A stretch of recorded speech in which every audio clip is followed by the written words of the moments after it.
to deliver his details of this press conference.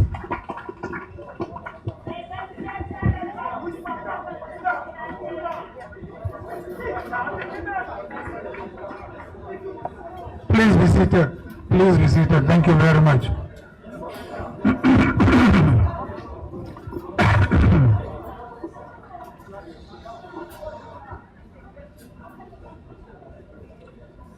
Your Excellency,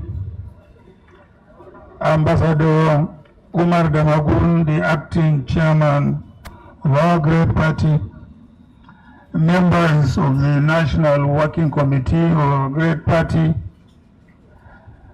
the acting chairman of the BOT and former Senate President, members of the Board of Trustees here present, our most distinguished senators, our former governors, distinguished ladies and gentlemen. Someone asked me, what would I do if I lost my election petition appeal at the Supreme Court?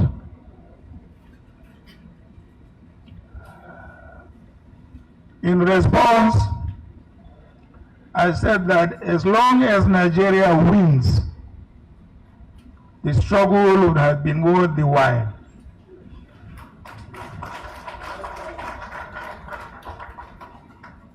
By that, I meant that the bigger loss would not be mine, but Nigeria's, if the Supreme Court legitimizes illegality, including forgery, identity theft, and perjury as it has done. If the Supreme Court, the highest court in the land, implies by its judgment that crime is good and should be rewarded, then Nigeria has lost, and the country is doomed irrespective of who occupies the presidential seat. If the Supreme Court decides that the electoral umpire, INEC, can tell the public one thing and then do something else in order to reach a corruptly predetermined outcome, then there is really no hope for the country's democracy and electoral process. Obviously, the consequences of those decisions for the country will not end at the expiration of the current government. They will last for decades. I am absolutely sure that history will vindicate me.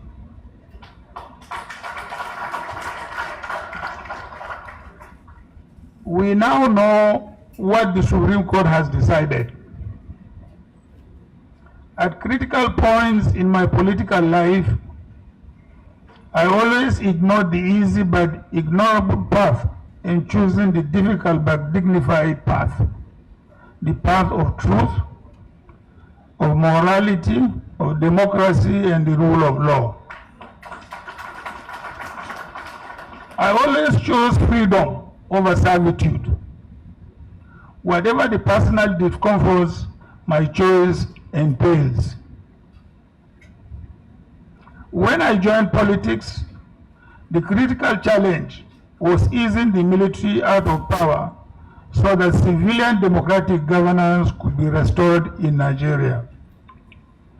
It later became a very defining struggle, and as one of the leaders of that struggle, I was targeted for elimination.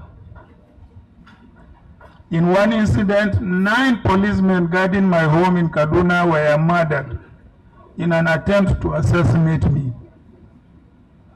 I was also forced into exile for 9 months because of that incident.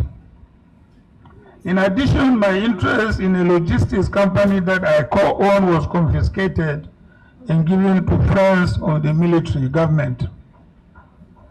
As vice president in the civilian government that succeeded the military, I, again, at great personal cost, chose to oppose the extension of the tenure of the government beyond the 2 4-year terms enshrined in our constitution.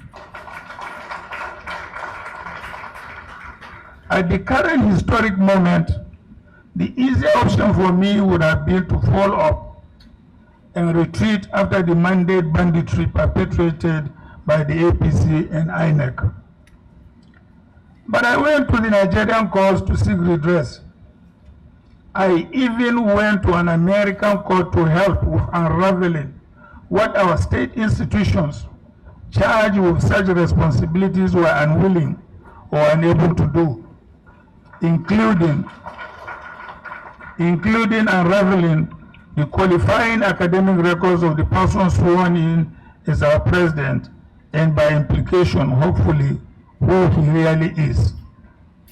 I offered that evidence, procured with the assistance of the American court to our Supreme Court, to help it do justice in this case.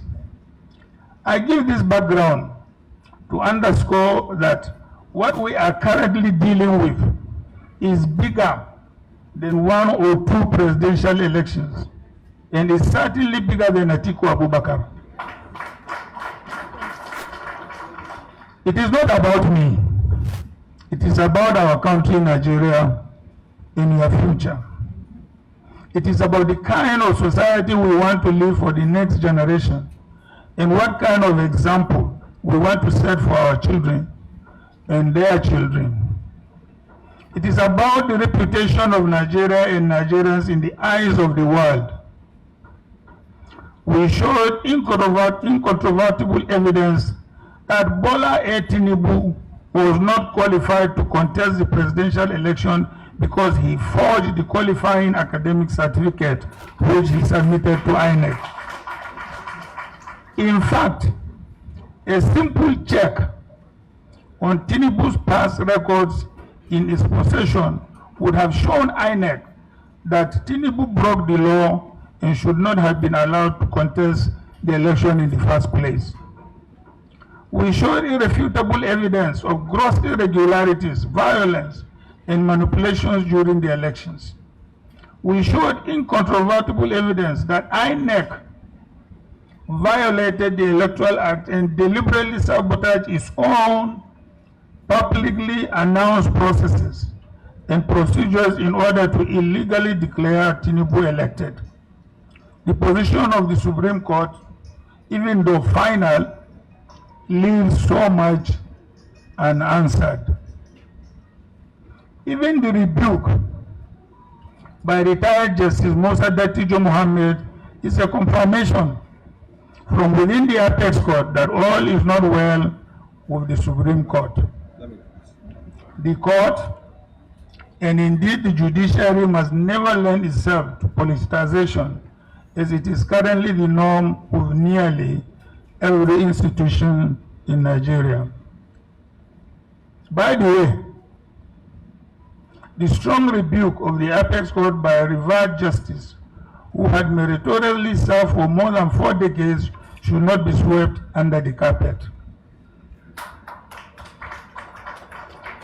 The alarm raised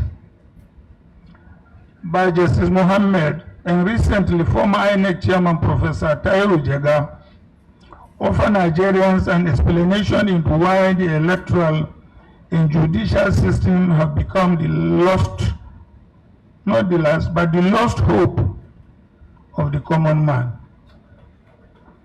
Judges are no longer appointed based on merit, but are products of the interplay of politics and nepotism. Worse still, the appointment of electoral officials has also been hijacked by the ruling party, as seen in the latest nomination of resident electoral commissioners, where card-carrying members of the ruling party and aides to politicians in the APC are being appointed into INEC. When 2 critical institutions like the court and the Electoral Commission are trapped in an evil web of political marginalization, it becomes next to impossible for democracy to thrive.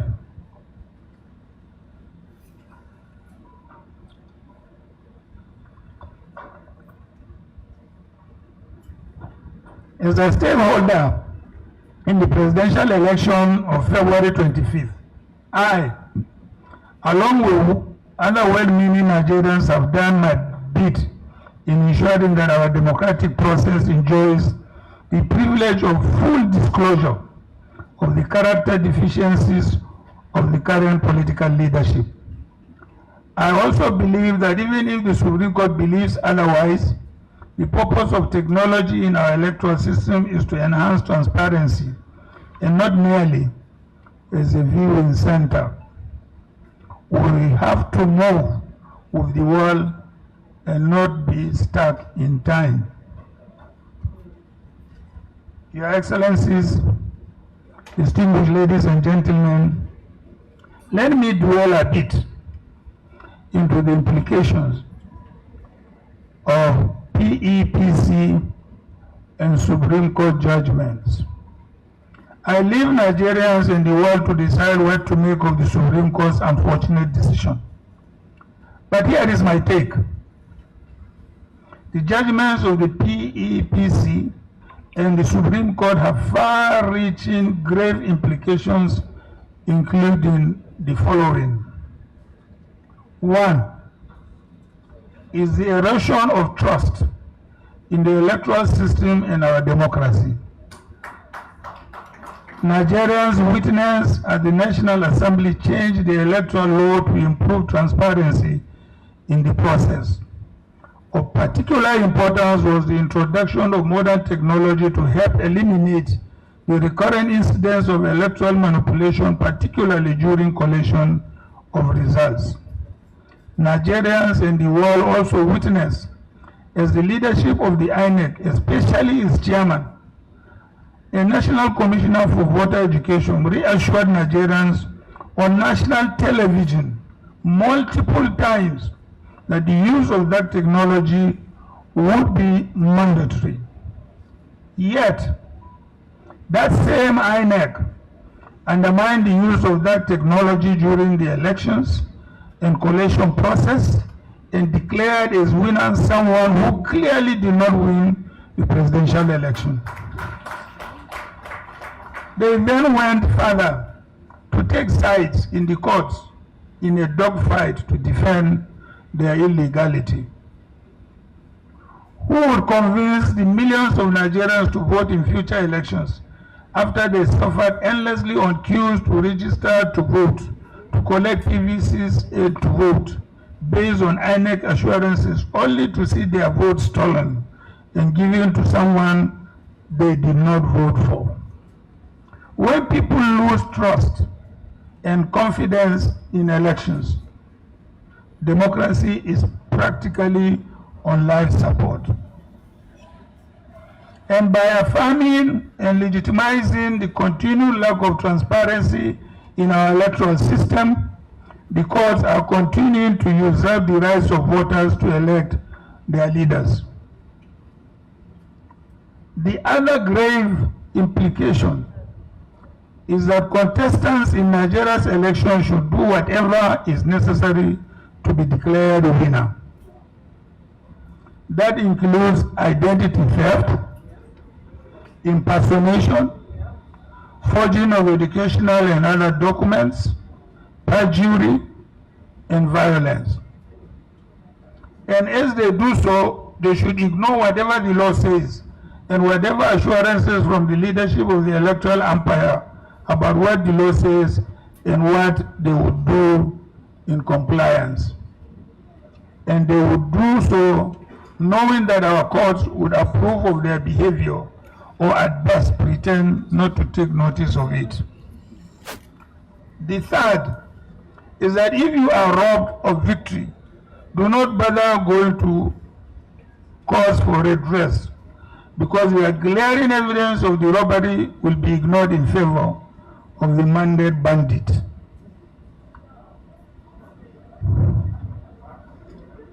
Yes, because we have seen it.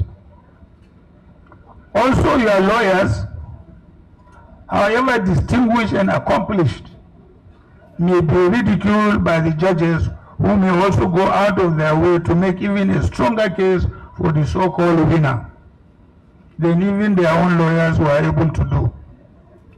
We have seen it. These are clearly self-help strategies and actions bereft of the law and constitutionalism. Only lawlessness and anarchy will result from such, with violence, destruction, and implosion and loss of our country likely to follow. I believe that we still have a small window to prevent this from happening. We can rescue this country from the strange impostors that have seized it illegally and are holding it by the jugular. Let me caution that the leaders of those African countries that have completely collapsed into chaos never came together one day and agreed to collapse their countries. Rather, their countries collapsed because of the incremental and compounded individual and collective utterances and actions of those leaders. Nigerians know more about the person sitting in office as their president and how he got there, and the dangers that it portends for them and the country today and in the future. It is for them, especially the younger generations, whose future are to be shaped by that man, to decide what they want to do with that knowledge. Now let me give a historical perspective to the constitutional evolution that gave birth to the 1999 Constitution. In the build-up to the current democratic dispensation, agitation was rife amongst members of the political class and a large number of civil society bodies to envision a constitution that would operate a democracy in a functional order after the nasty military regimes. These agitations and necessities of the circumstances of that time led to the convocation of the 1994-95 Constitutional Conference, which I was privileged to be a part of, along with many of my colleagues here today. The Constitutional Conference was expected to create the frameworks upon which a new constitution would be built in order to make the dreams of a democratic society. A number of far-reaching reforms and recommendations were made, which drew from our past experiences and aimed at safeguarding the new constitution from the mistakes of the past. One such headline recommendation was the concept of rotational presidency, anchored on the principle of 6 years single term among the 6 geopolitical blocs. Even the notional idea of delineating the country along geopolitical blocs was a creation of the 1995 Constitutional Conference. Another thematic recommendation at the conference was that the Federal Capital Territory should be given the democratic opportunity to elect for itself a mayor who shall emerge from popular franchise. These two recommendations were part of the landmark reforms that were submitted to the military government that convoked the Constitutional Conference.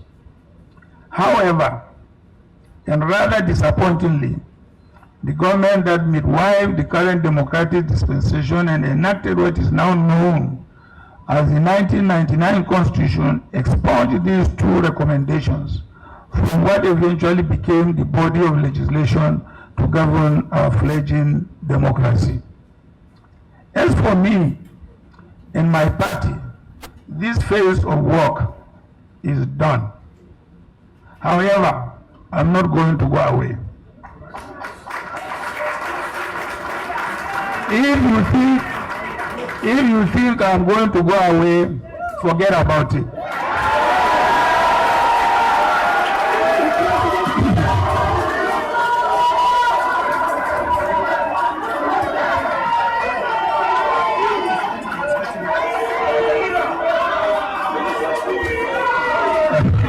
Thank you. Thank you.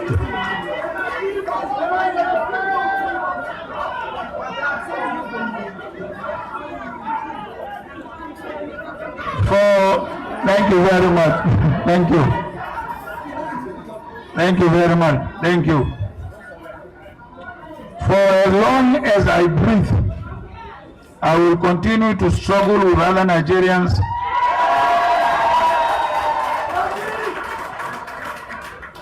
to deepen our democracy and rule of law. I will continue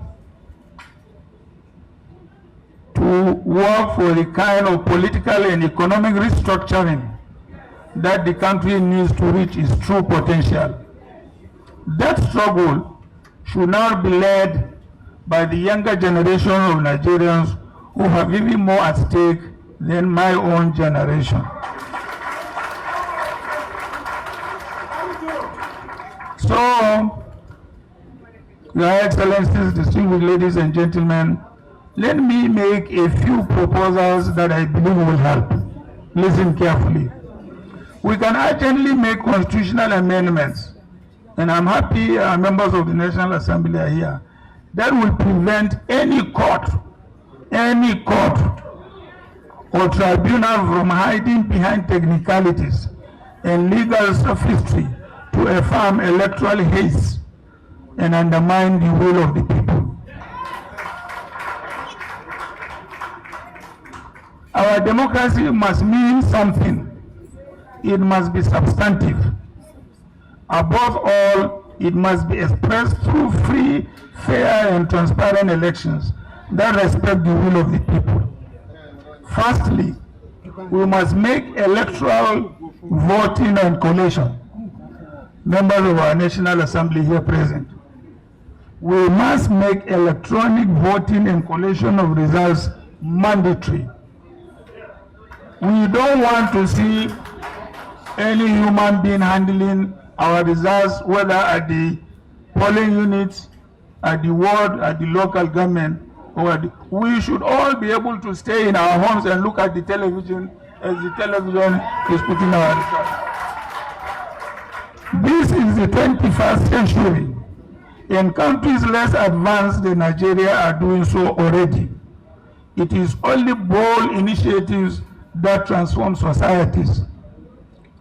Secondly, our members of the National Assembly, we must provide that all litigation arising from a disputed elections must be concluded before inauguration of the winner. Please, I beg of you. This was the case in 1979. I don't know how we came to this present situation. The current time frame between elections and inauguration of winners is adequate to dispense with all election litigations. What we have currently is akin to asking thieves to keep their loot and use the same to defend themselves while the case of their robbery is being decided. It only encourages mandate and banditry rather than discourages it. Thirdly,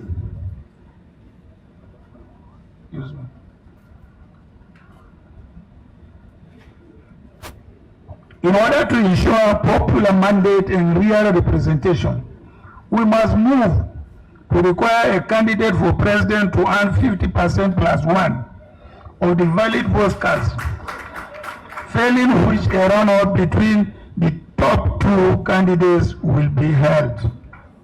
Most countries that elect their presidents use this two-round tier system with slight variations rather than our current fast past the post system.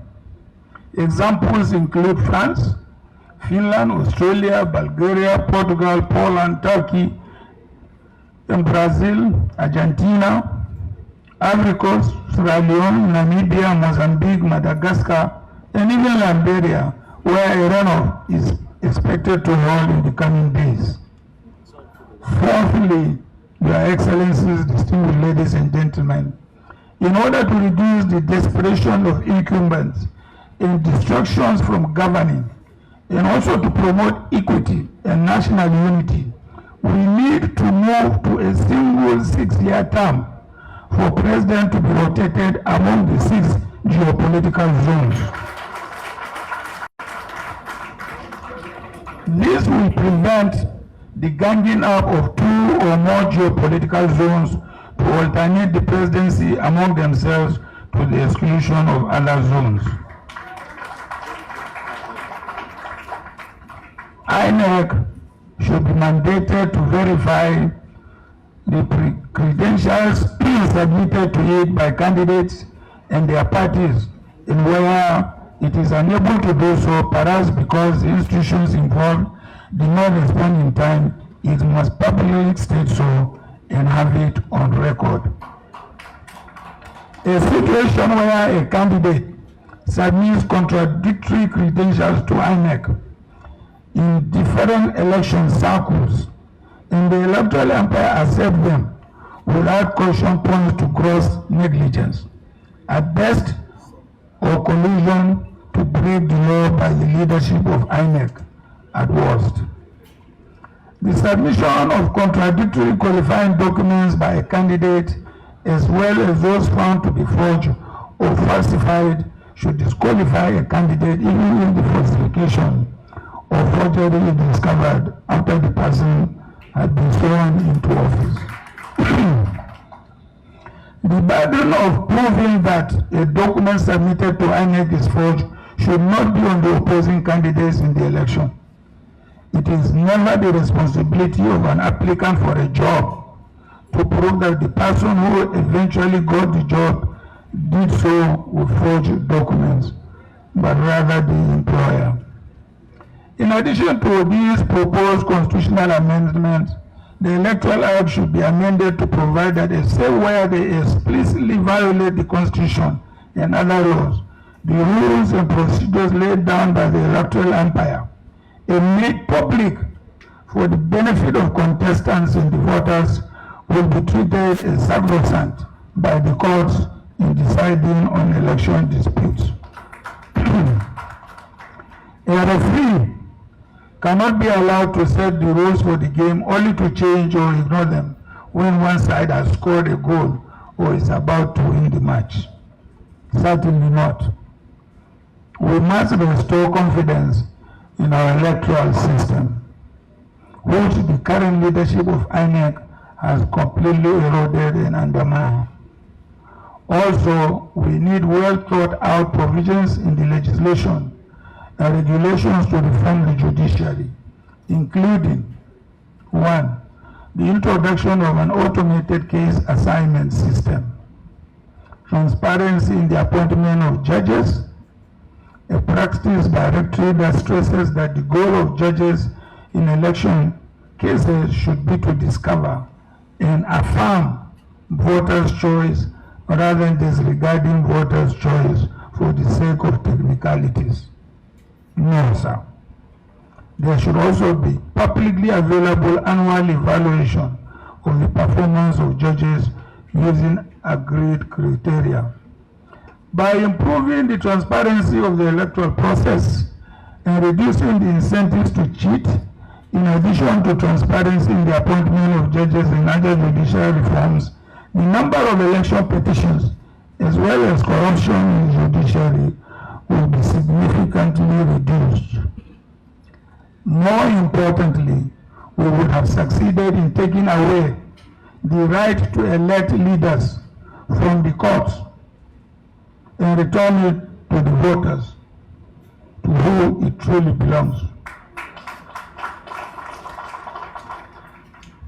Gentlemen of the press, Your Excellencies, distinguished senators and members of House of Representatives, particularly members of the National Working Committee, I want to thank you for holding the fort so far as the party is concerned. I know there have been so many concerns and worries about the direction, the strength of the party. I want to assure that the party remains the strongest, remains formidable, remains the best political party in this country.